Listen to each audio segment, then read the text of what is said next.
है ना। Last videos में अपन ने 1 और 2 वीडियोस में क्या ग्रेविटेशनल एक्सेलरेशन के बारे में देखा था, है ना। हाइट के साथ क्या चेंज होता है, डेप्थ के साथ क्या चेंज होता है, ठीक है। Now see another word, gravitational field. तो देखो आपने ये देखा, न्यूटन ने ये बोला था कि पूरे यूनिवर्स का के कोई भी 2 बॉडीज़ जो होती हैं वो एक दूसरे को अट्रैक्ट करती है, राइट। तो मान लीजिए ये कोई बॉडी है, सपोज हमारी अर्थ ही है, कोई भी बॉडी, अर्थ, मून, है ना। तो इस बॉडी के सराउंड वो एरिया जहाँ तक कोई दूसरी body force of attraction feel करती हो, है ना। ऐसा तो है नहीं कि जैसे इसकी जो अट्रैक्शन है या ग्रेविटेशनल फोर्स है या ग्रेविटी जो है अर्थ की, वो पूरे ब्रह्मांड में थोड़ी काम करती होगी। एक सीमा होगी उसकी, एक दायरा होगा कहीं जहाँ तक इसका अट्रैक्शन वर्क करेगा, है ना। नहीं तो जितने भी यूनिवर्स में अदर बॉडीज़ हैं जो अर्थ से छोटी होती, वो अर्थ का चक्कर लगा रही होती, सिर्फ मून बस लगा रहा है, राइट। तो हम क्या बोलेंगे, the area surrounding a body up to which any other body feels the force of attraction. जैसे आपने एक और देखा होगा, देखो मैग्नेट में आपने ये चीज, अगर मैं मैग्नेट ले लूं ना तो ये बहुत अच्छे से आपको समझ में आएगा। मैग्नेट के पास आयरन कहीं पर भी रख दो तो आयरन इसकी तरफ अट्रैक्ट नहीं होता, है ना। मान लीजिए मैग्नेट आप यहां लिए हो, आयरन यहां लिए हो, तो ऐसा थोड़ी होगा कि आपके हाथ से आके यहां चिपक जाएगा वो, कि चाहे जहां पकड़े रहो खींच लेता है, नहीं ना। हाँ, आप देखते हो कि यहाँ मैग्नेट ये है, आयरन का पीस ये है, अभी भी नहीं खींच रहा, अभी भी नहीं खींच रहा, अभी भी नहीं खींच रहा। जैसे ही हम एक रीजन के दायरे में एंटर करते हैं ये खट से चिपक जाता है। का मतलब क्या हुआ कि मैग्नेट का के चारों तरफ एक एरिया है जहां तक इसका असर होता है, उसके बाहर नहीं होता, है ना। नहीं तो यहां मैग्नेट हम रख देंगे तो आसपास जहां कहीं भी लोहा है सब आके चिपक जाते उसी से।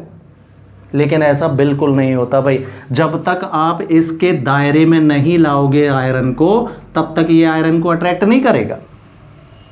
का मतलब मैग्नेट के चारों तरफ एक एरिया है जहां तक उसका फोर्स ऑफ अट्रैक्शन वर्क करता है ना। तो मैग्नेट के चारों तरफ का वो एरिया जहां तक इसका फोर्स लगेगा उसको हम मैग्नेटिक फील्ड बोल देते हैं। वैसे ही किसी बॉडी के surrounding, the area surrounding a body up to which any other body feels the force of attraction is called gravitational field. Clear है ना। तो किसी बॉडी के चारों तरफ का वो एरिया जहां तक उसका कोई जहां तक कोई दूसरा ऑब्जेक्ट आएगा तो वो फील करेगा क्या, फोर्स ऑफ अट्रैक्शन। तो उसको क्या बोल देते हैं अपन, gravitational field.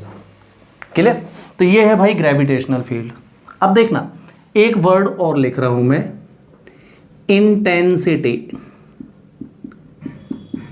Of gravitational field.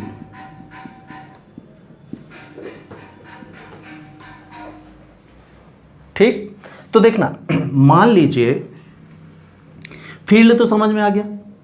Gravitational field किसको बोलते हैं, एक एरिया है किसी ऑब्जेक्ट के चारों तरफ का वो एरिया जहां तक उसकी ग्रेविटी या ग्रेविटेशनल फोर्स वर्क करे।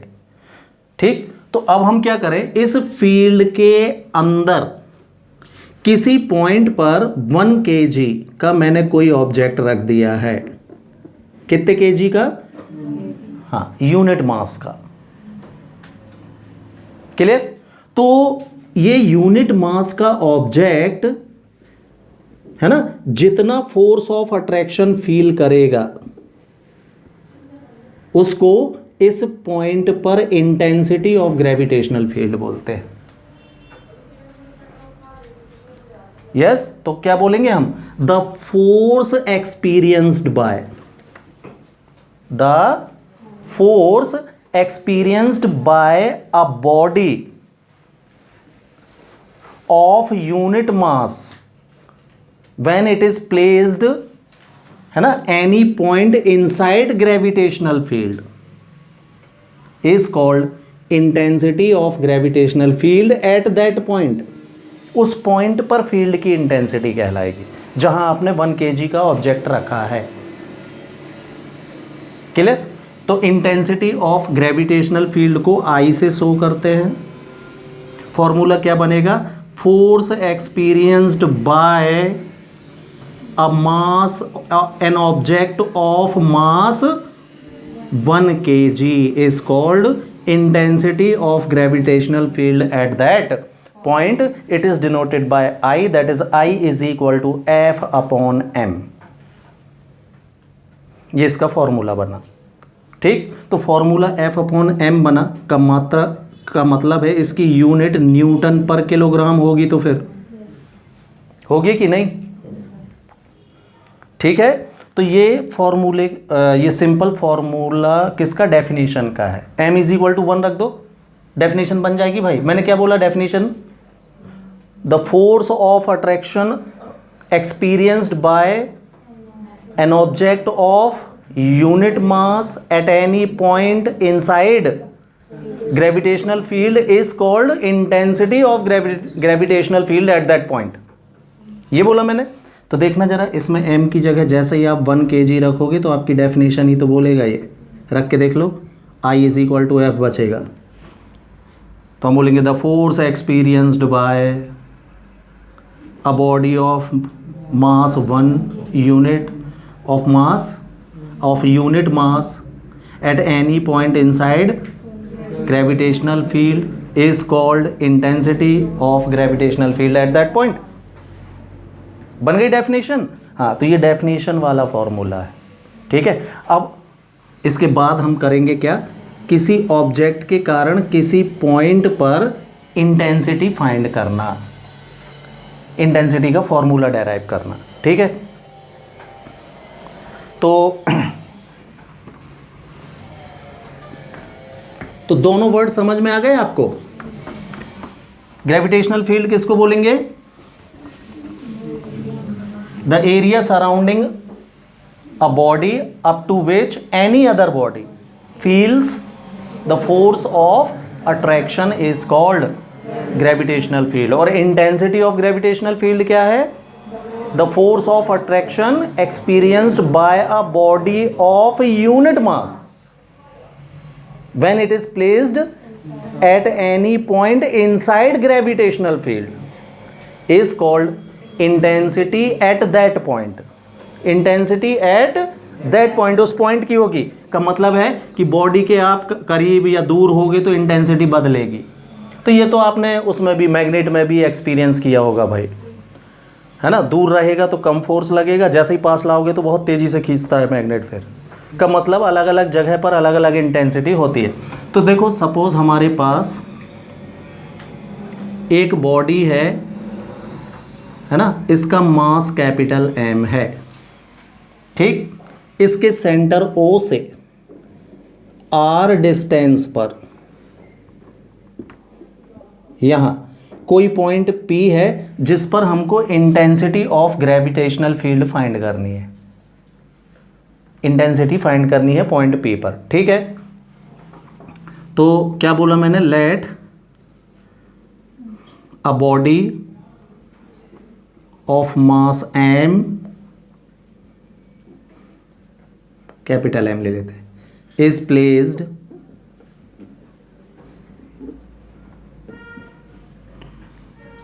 at point O।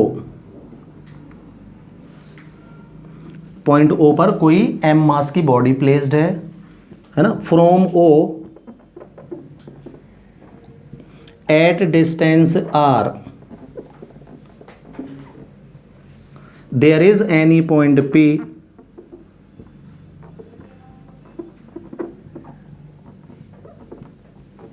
on which intensity of gravitational field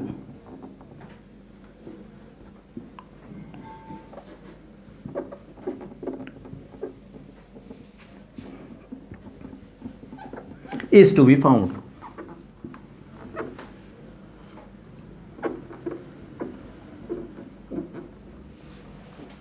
हाँ, कि इससे r डिस्टेंस पर कोई पॉइंट है, कहाँ है, और ये इनसाइड ग्रेविटेशनल फील्ड होना चाहिए, है ना। तो यहाँ पर एक वर्ड और लगा देता हूँ, there is any point P inside gravitational field, नहीं तो कहाँ से निकलेगा फिर, है ना।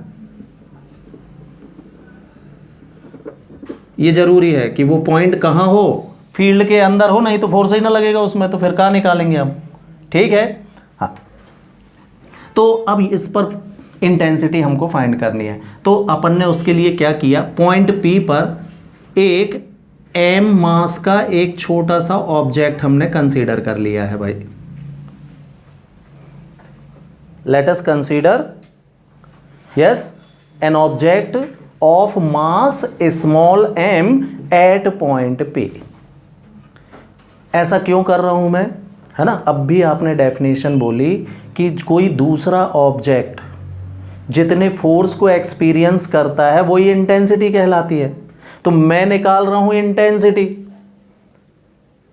तो इंटेंसिटी कैसे निकलेगी, जब फोर्स एक्सपीरियंस होगा तब ना निकलेगी।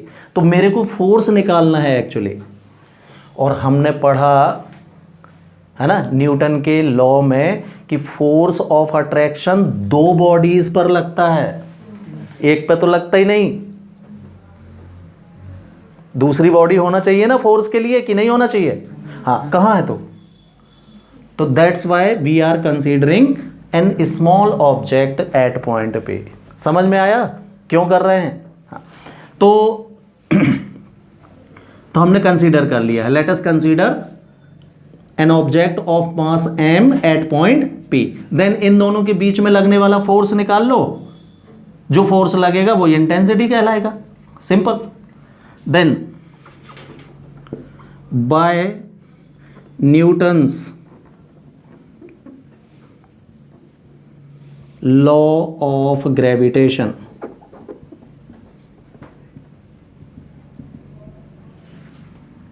है ना, force acting between them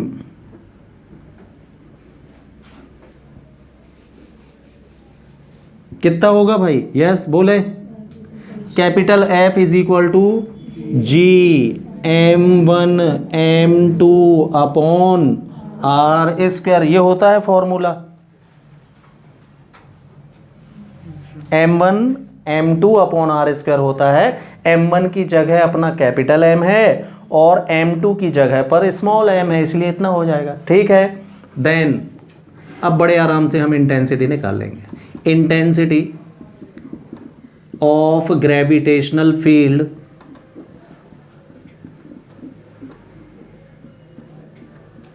at point P will be, yes, intensity को I से शो किया है, E से भी शो करते हैं। तो E जो है ना नॉर्मली इलेक्ट्रिक फील्ड की इंटेंसिटी के लिए यूज़ करते हैं, है ना। इसको I से, और बुक में अभी अपन देख लेंगे कि किससे शो किया है ना। इंटेंसिटी के लिए I, E, B, H ये अक्षर यूज़ किए जाते हैं, ठीक है। तो फॉर्मूला अब भी मैंने बताया था, I इज इक्वल टू कितना भाई, F upon M, force experienced by mass of 1 kg object is called intensity. चाहे जिस ऑब्जेक्ट का नहीं 1 kg का होना चाहिए, तो यही है। चल, इक्वेशन नंबर 1 से F की वैल्यू रखो वहां पर, तो G capital M small m by r square upon M से M, तो I का फॉर्मूला बना Gm upon, this is formula of intensity at any point P। Clear? इसको पहचानते हो क्या आप, कौन है ये? स्मॉल g है। इसका मतलब क्या हुआ भाई कि किसी पॉइंट पर इंटेंसिटी ऑफ ग्रेविटेशनल फील्ड अपने अर्थ की, उस पॉइंट पर ग्रेविटेशनल एक्सेलरेशन के बराबर होती है। चेंज होता है ना, ये g की वैल्यू बदलती है, हाँ तो I भी बदलता है फिर। तो जिस पॉइंट अपन ने ये भी देखा था, ऊंचाई पर जाओ, हाइट पर जाओ तो g घटता है, तो मान लीजिए आप h हाइट पर हो, वहां पर ग्रेविटेशनल एक्सेलरेशन की वैल्यू 9.8 से घटकर 8 हो गई है फॉर एग्जांपल, तो उस पॉइंट पर इंटेंसिटी भी 8 होगी। तो ये कह रहा है ये फॉर्मूला भाई, हाँ, क्योंकि जिस पॉइंट पर जितना ग्रेविटेशनल एक्सेलरेशन होगा उतनी ही उस पॉइंट पर ग्रेविटेशनल इंटेंसिटी होगी। क्लियर? तो ये रिलेशन भी है आई और जी की, आई और जी एक जैसे होते हैं किसी पॉइंट पर। क्लियर है?